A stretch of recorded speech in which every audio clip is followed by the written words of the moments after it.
All right, let's jump right in. We are heading deep into the Scottish Highlands to explore a place that's, so much more than just a spot on a map.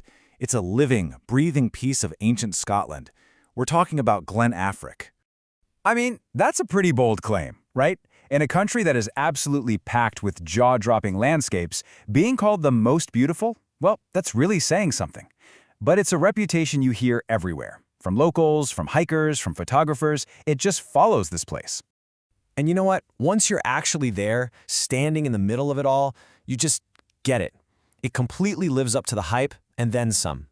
So that's what we're going to do here.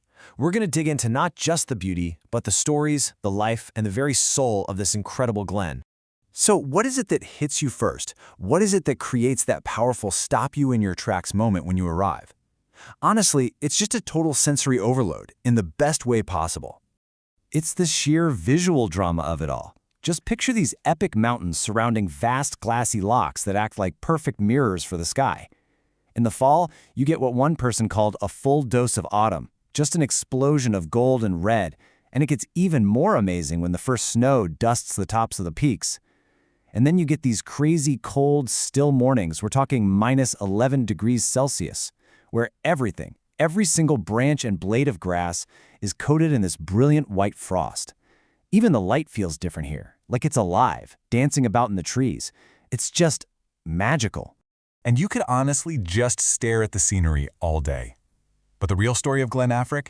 It runs so much deeper. This is a landscape that's been carved and shaped by thousands of years of nature and centuries of human stories. So let's peel back that first gorgeous layer and look at the living, breathing ecosystem at its heart. We're talking about the ancient Caledonian forest. And look, this is way more than just a bunch of trees. It's a direct, living link to the world that came back after the last ice age. 1%. That's it. Think about that for a second.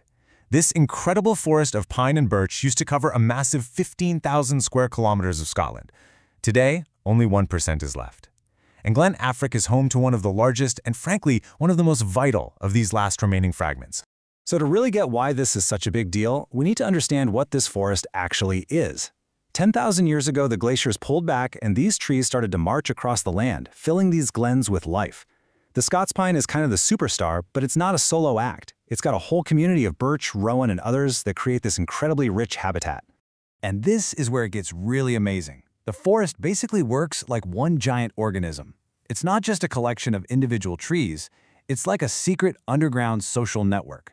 You have these magnificent ancient trees, they call them granny pines, and they're all connected by this huge web of fungi under the soil. It works like a superhighway, letting the old granny pines send nutrients and support to the young saplings to help them grow strong. It's incredible.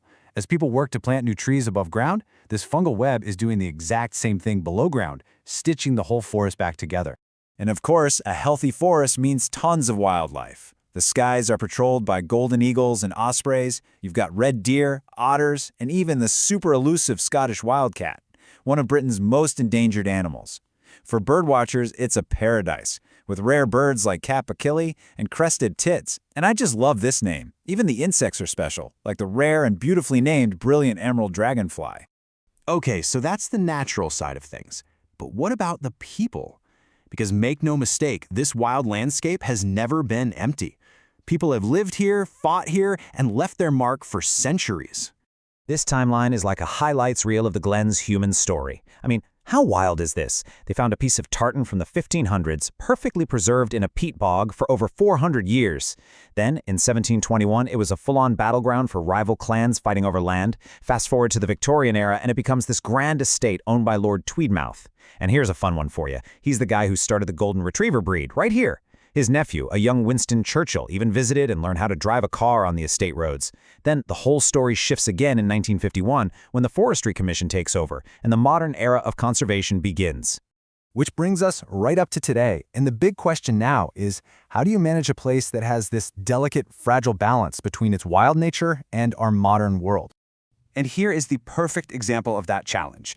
On one hand, the Glen is a key part of a huge hydroelectric scheme, which generates clean power that we obviously need.